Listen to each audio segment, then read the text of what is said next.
Et bah, bonjour à toutes et à tous. Je suis content d'être là aujourd'hui. C'est la première fois que je fais une conférence pour les XR Days. Je vais vous présenter un retour d'expérience d'un industriel qui s'appelle Saint-Gobain sur l'utilisation de la réalité virtuelle et du rendu prédictif. Donc pour ceux qui ont suivi la conférence de juste avant, on a fait des voitures, maintenant on va faire des bâtiments. Ce qui est cool, c'est qu'il y a plein de thématiques que j'aurais pas besoin d'aborder. Merci d'avoir détruit ma présentation. Je suis Vincent Bachmatuc, je suis responsable en innovation sur la visualisation. Ça fait quelques années maintenant que je fais du rendu prédictif dans le domaine de l'architecture.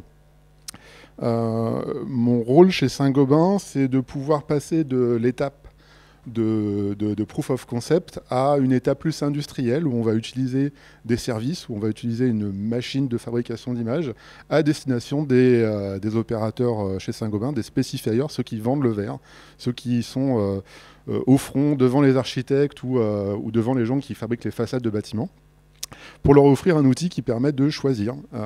Effectivement, on a fait le choix de ne pas faire de la VR un gadget, mais un véritable outil qui permet de spécifier correctement les façades de bâtiments. Est-ce que vous avez une quelconque idée de quel est le point commun entre ces deux personnages? À part les cheveux bouclés, je veux dire. Allez, c'est presque facile. Il y en a un qui a passé sa vie à fabriquer des illustrations qui permettent d'anticiper les apparences des bâtiments avec de la peinture à l'huile. Et puis, il y a cette photographe qui a dépensé une bonne partie de sa carrière à utiliser la lumière pour mettre en valeur les géométries des architectures. Et en fait, le service que j'anime chez Saint-Gobain, qui s'appelle Glass Pro Live, c'est exactement dans cette lignée-là. C'est-à-dire qu'on va essayer de représenter les apparences des bâtiments de la même manière. La visualisation architecturale, ça existe depuis un paquet d'années. Là, il y a quelques exemples qui vont sans doute vous faire rire.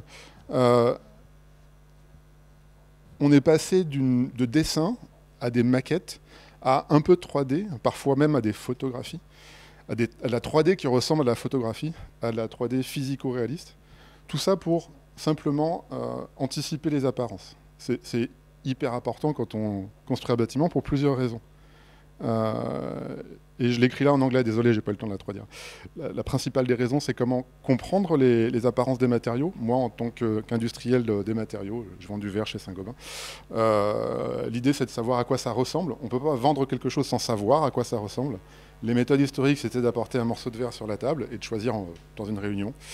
Ce qui n'est pas évident pour essayer d'imaginer ce que ça va donner sur une façade, notamment quand il fait plein soleil ou quand on a un ciel couvert ou au début de la nuit, des choses comme ça. Il y a énormément de use cases aussi qui fonctionnent avec le fait d'avoir une façade qui soit complètement flush esthétiquement par rapport au store ou à d'autres accidents visuels dans l'architecture. Ce garçon-là, je ne sais pas si vous voyez qui c'est, Colbert, a concrètement mis en place Saint-Gobain. Il a conçu en 1671 l'Académie d'architecture, l'Académie royale d'architecture. Et il a dit un truc vachement intéressant, il ne peut pas avoir de bonne architecture sans bonne représentation. Concrètement, le mec était meilleur que moi pour vendre mon service, en 1671. Et en fait, Glass Pro, mon service, ça sert à rendre les choses visibles avant même que le bâtiment existe. Un peu comme ce qu'on a vu tout à l'heure, hein, désolé. J'ai une petite vidéo qui vient expliquer ce que fabrique Saint-Gobain. On n'aura pas le son qui va avec. Je ne sais pas si je la passe ou pas. Disons que dans les produits chez Saint-Gobain, ça va du vitrage aux éléments d'enduit de façade, en passant par le placo-plâtre. Et le leitmotiv de l'entreprise, c'est vraiment de fabriquer des matériaux qui s'inscrivent dans la durabilité, avec un poids CO2 qui est totalement maîtrisé, et un processus industriel qui permet de livrer des choses qui ont du sens d'un point de vue performance énergétique. Les produits de façade vitrée, typiquement, sont des produits qui vont ne pas laisser rentrer les infrarouges ou vice-versa, de manière à pouvoir garantir une température, un éblouissement à l'intérieur du bâtiment qui soit complètement maîtrisé.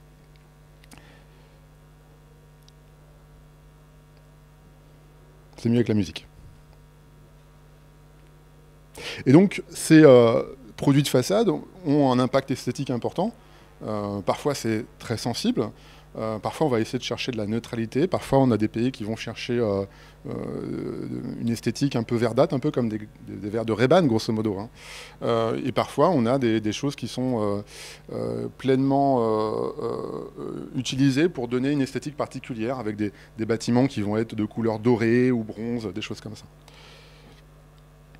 Donc on a des outils numériques, Calumen en fait partie. On voit qu'il y a eu des petites images à l'intérieur de Calumen qui sont des images qui viennent de mon service.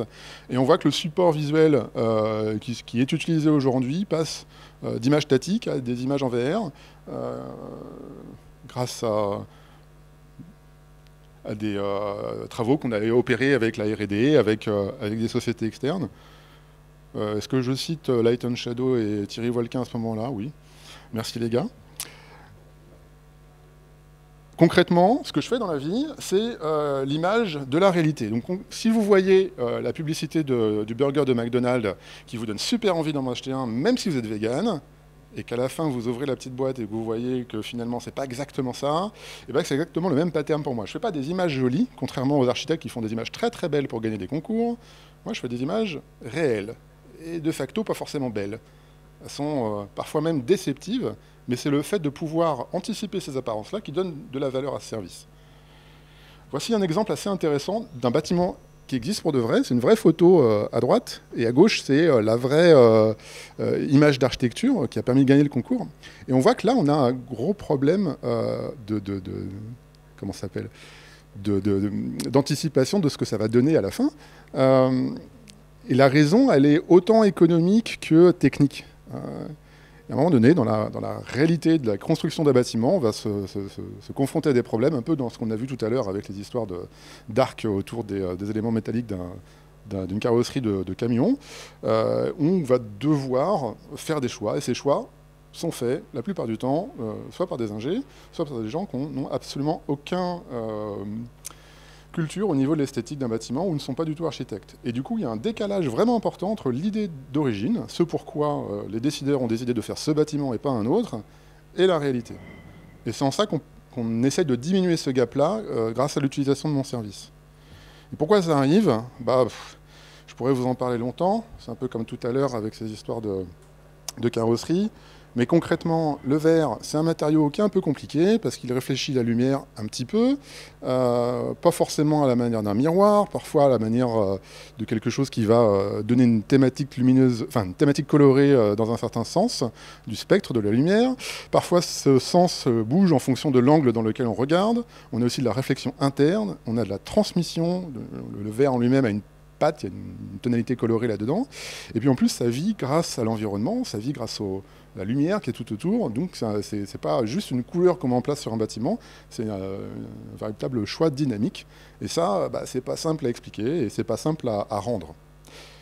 Ouais, voilà, ça c'est le petit schéma qui explique très rapidement comment le verre réagit par rapport à la lumière. Et en plus de ça, nous on fait des espèces de sandwichs de verre, comme le burger, là, il y a plusieurs étapes. Pour du double vitrage avec du coating, on comprend bien qu'il y a plusieurs types d'épaisseurs de verre qui peuvent être incriminés. On peut avoir du verre laminé qui donc change les interfaces et change un petit peu l'esthétique. Bref, c'est compliqué.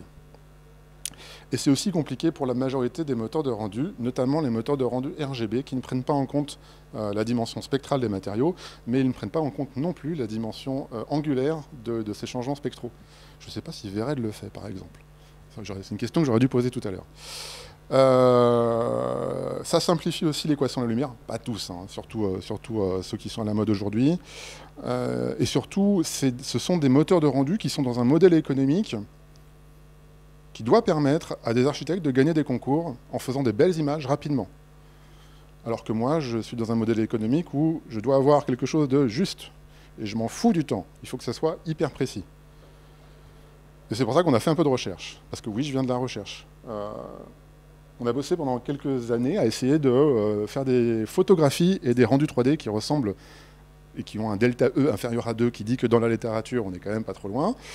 On stocke les informations mesurées au niveau spectral et au niveau angulaire également. Donc c'est l'optophotogoniomètre qui vient mesurer des matériaux dans une méthodologie bien particulière. Et on obtient des images comme on l'a ici, où d'un côté on a un rendu, d'un côté on a de la 3D, et effectivement visuellement, en tout cas sur cet écran de télé, on a du mal à percevoir la différence.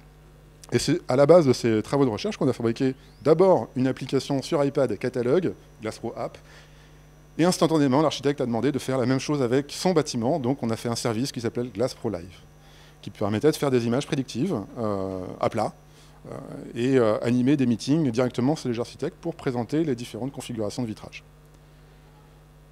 Donc on est passé d'un mode de représentation de nos produits du style « j'ai des échantillons dans ma mallette et je me galère à aller chez l'architecte pour lui présenter à quoi ça ressemble » à « on peut faire un morceau de mock-up et voir un petit élément du bâtiment dans un contexte bien particulier » à « on peut faire des images dans GlassPro, du rendu physico-réaliste, du predictive rendering, comme on dit dans d'autres contextes, qui permet de se mettre dans le contexte de la réalité de la façade du bâtiment. » Du coup, juste pour vous permettre de vous remettre un peu dans le contexte, on a d'un côté des rendus qui fabriquent des images de concours, qui est plus de l'art. On a des images de simulation optique qui sont plus de la science. Et puis enfin, on peut faire des photographies de la réalité et comparer la simulation à la réalité. Du coup, un petit jeu. Ah, je ne vais pas y aller trop vite. Je vous propose un petit jeu. On va compter jusqu'à 3. Et au bout de 3 secondes, vous me dites si c'est l'image de droite ou l'image de gauche qui est l'image réelle. Vous êtes prêts? Allez. 1, 2, 3. Bah oui. Pourquoi? Les panneaux. Ouais. Et puis même la végète, tout ça, c'est pas tout à fait la même. Par contre, vous avez marqué le vert, c'est pas quasiment identique. Vous êtes prêts? 1, 2, 3. Voilà, c'est fini.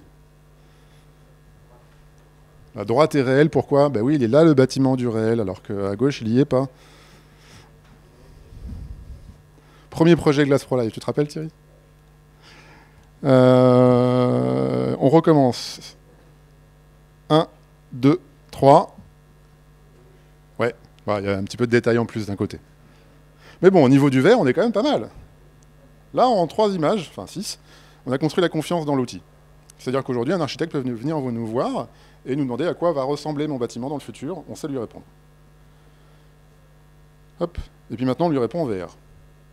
Parce que c'est assez cool de lui montrer à plat, mais c'est quand même vachement plus sympa de lui montrer comme s'il était dans la rue, plutôt que devant un ordinateur avec une petite image, peu importe la résolution. Alors effectivement, avec un gros casque bien cher, avec plein de pixels, c'est mieux qu'avec un casque moins cher, mais l'outil qui permet ici de choisir des produits, sélectionner des images et les comparer en déplaçant cette ligne bleue, ça nous permet de fabriquer du choix. En plus, ça nous permet de fabriquer du choix en mode collaboratif, puisque c'est une application qui permet d'être à plusieurs en même temps dans la même salle VR, et du coup discuter, pointer, parler d'un vocabulaire esthétique avec des gens qui ne sont pas forcément experts de l'esthétique, et du coup montrer des choses avec des pixels, plutôt qu'avec des tableaux de pourcentage de performance. En plus, l'application permet in fine de cacher l'UI et de cacher et de lui garder une seule sélection, et comme ça on peut, à la fin de l'expérience, dire que on est devant le futur du bâtiment pour de vrai.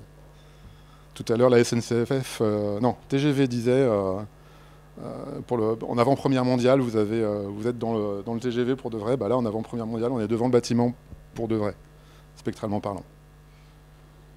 Du coup, on a 3 outils. On a une app juste catalogue qui permet de naviguer entre les différentes esthétiques de nos produits. On a GlassPro Live, le service, qui permet, grâce au fichier BIM de l'architecte, de faire des images et donc de lui répondre à sa question à quoi ça va ressembler, mon machin. Et on a une application VR, avec un petit modèle économique derrière, il y a une participation, qui leur permet d'être dans la rue, devant leur bâtiment, voire de faire des comparaisons entre des configurations distinctement un peu fines. Et en plus, on peut le faire en collaboratif. Et à l'issue du mode collaboratif, on peut même voter et consulter ce vote après la réunion pour avoir une trace de ce qui a été réalisé en meeting. Ouais, la VR n'est pas le futur, la confiance si. C'est un truc que j'ai essayé de mettre en place hier, mais comme j'ai pas mes notes. Chez Saint-Gobain, on n'utilise pas la VR pour impressionner, mais pour comprendre, pour comparer et pour décider. Bah oui, c'est pas faux.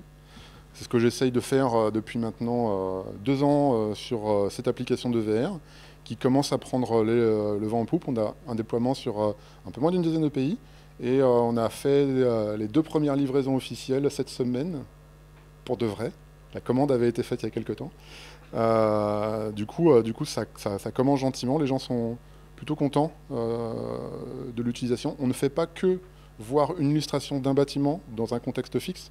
On fait vraiment des comparaisons. Et le côté wow effect existe encore, mais il est plus utilisé dans des meetings de sélection des produits que sur des events, juste pour montrer que c'est joli de faire des images prédictives. Et bah merci. Voilà, j'ai terminé ma présentation.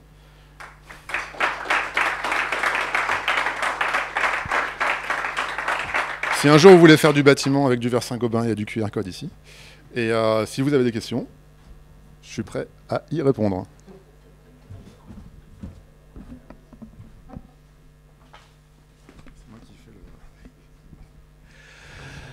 Bonjour, merci pour cette présentation. Merci aussi pour la mention. Petite question, Vincent. Quels sont rapidement, quels sont les outils et les technologies utilisées pour la simulation et le rendu du verre? Alors, il y a des choses que j'ai le droit de dire, d'autres que je ne dis pas. On utilise 3ds Max. Parce que dans le domaine de la visualisation architecturale, 3ds Max, c'est un monolithe. Et aussi parce qu'à un moment donné de ma carrière, j'étais Serious Matter Expert sur 3ds Max, ça aide. Mais mon équipe aime bien utiliser Max parce qu'il y a un pont logique entre Revit, qui est majoritairement utilisé pour faire du BIM dans le domaine de l'architecture, et 3ds Max. On utilise des moteurs de rendu spectraux, pas que un. Ça dépend des cas d'usage. Il y en a qu'on préfère. Et on fait des benchmarks tous les 2-3 ans, plus 3. Ouais. Ça répond à ta question? Merci. C'est une question auquel je ne répondrai pas.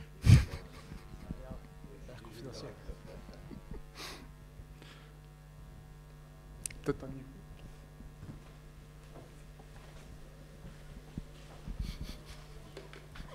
Benoît, tu passeras après. C'est déjà pas facile de faire de la simulation physico-réaliste sur ces outils. C'est pas facile parce qu'il faut les afficher. Donc on a des problématiques de prise en compte des caractéristiques des écrans, de gamut, de points blancs, de calibration, de chaînes d'affichage 10 bits de bout en bout. Et donc quand je vous vois faire de la VR, je me dis comment ça se passe dans les casques et qu'est-ce que vous avez été obligé de peut-être de dégrader un peu, parce que j'imagine que la calibration colorimétrique d'un casque, c'est pas forcément le plus facile. Et du coup, je mets directement ma deuxième question. Est-ce que vous utilisez des modes de rendu objectivés, avec des mesures calculées par votre moteur de rendu, avec des gradients de couleurs qui vont vraiment explicitement dire à votre architecte, là, tu as des reflets de 100 candela à mètre carré à tel endroit ou dans telle zone. C'est des trucs qui permettent d'objectiver aussi la spec finalement de ce que vous cherchez à vendre aux clients. Alors, merci pour cette question. Pardon? Ouais, tu peux répondre aussi. La première réponse que je peux donner, oui, c'est pas facile. Il y a effectivement des choix à faire. Et ce qui est intéressant dans la manière dont on a fonctionné chez Saint-Gobain, c'est qu'on a une partie R&D, où là, on va au fond des choses, et on peut répondre à ce genre de questions parce qu'on a un besoin, et on peut faire bosser des spécialistes de l'optique dans un contexte dédié. Dans le cadre du service Glass Pro Live, on simplifie un peu les choses. L'objectif, c'est de montrer les apparences de manière maîtrisée, certes, mais sans forcément aller vers le côté hyper pointu d'un point de vue scientifique. On a des garde-fous, on ne fait pas n'importe quoi non plus, mais effectivement, dans le cadre du casque VR, le rendu est fait en D65, de manière maîtrisée, avec un tone mapping et un white point qui est maîtrisé, mais ensuite, ce qui se passe derrière, Ça reste une boîte noire. Tu veux ajouter quelque chose, Thierry?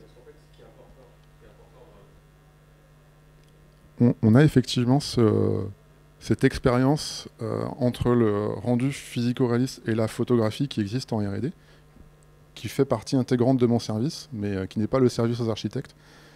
Et faut comprendre que la façon de réaliser les rendus, c'est une machine de calcul automatisée, avec des scènes pré-paramétrées d'un côté, une expérience avec une boîte à lumière de l'autre, du Python entre les deux pour faire les liens directs. Et c'est que quand on a un fichier issu du BIM d'un architecte qu'on vient mettre les mains à l'intérieur. Le reste, tout est maîtrisé au plus possible. J'enchaîne, j'avais la même question sur l'affichage, sur la chaîne d'affichage. J'en ai une autre sur les matériaux. Nous, Renault Group, on est aussi client de Saint-Gobain. On fait des simulations et on a besoin de description des vitrages.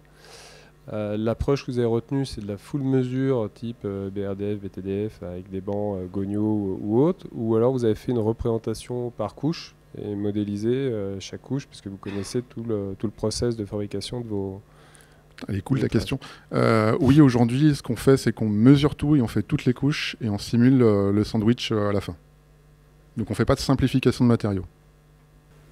Juste une petite question, juste pour être sûr de savoir de quoi on parle en fait. Quand on regarde la VR, c'est des images 360 précalculées, ouais. J'imagine. Et est-ce que dans les simulations physico-réalistes actuellement, la polarisation est un paramètre que vous prenez en compte ou pas actuellement? Ça dépend des moteurs. La polarisation aujourd'hui, c'est pas une question que nous posent les architectes. Dans d'autres contextes, dans d'autres industries, j'imagine que la polarisation, c'est vraiment super important. Dans l'autre, moins. Parce qu'on regarde le bâtiment de super loin, rarement avec des lunettes de ski, et en vrai, on essaie de cacher les défauts. Mais dans un contexte de R&D, pour justement montrer les choses, ça a du sens.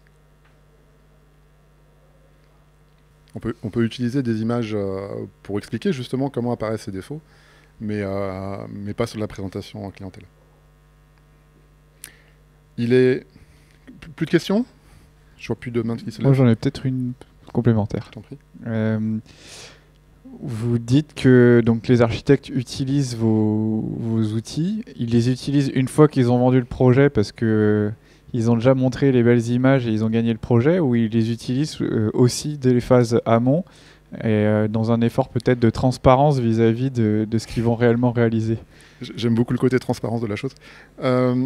Écoute, ça dépend vraiment du projet et du pays du projet. Moi, j'ai eu des cas d'usage où j'ai des architectes qui m'ont demandé des images. J'ai fabriqué ces images. Ils les ont mis dans Photoshop. Ils en ont fait des images de concours. Donc, ce cas d'usage a existé. La plupart du temps, ça vient après l'étape concours, au niveau de la PDE, quand on vient sélectionner les produits. Et là, il n'y a pas de comparaison entre l'image de concours et l'image simulée. Par contre, il y aura une comparaison entre la photographie et l'image simulée. Ça, c'est quelque chose qui est fait assez régulièrement. Et aujourd'hui, on a peut-être une quinzaine de bâtiments qui ont été photographiés dans de bonnes conditions pour pouvoir les comparer avec des images physico-réalistes et qui permettent d'appuyer sur le clou, si j'ose dire. Merci.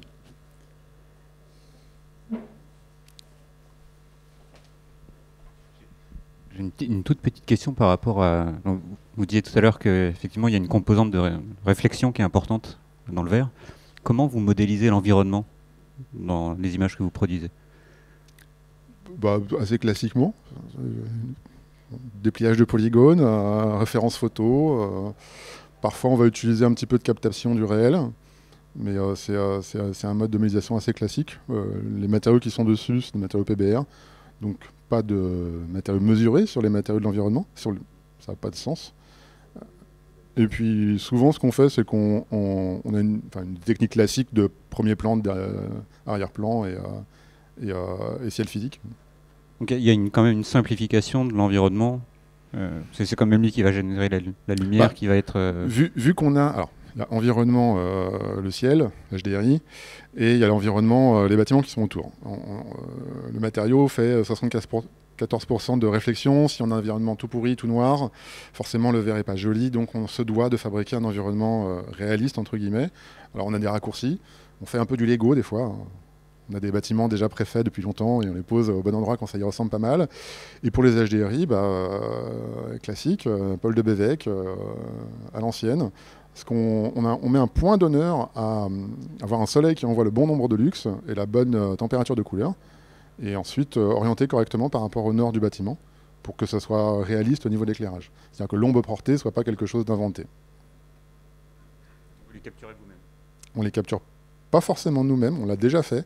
En prod, on utilise des HDRI du commerce qu'on a validés.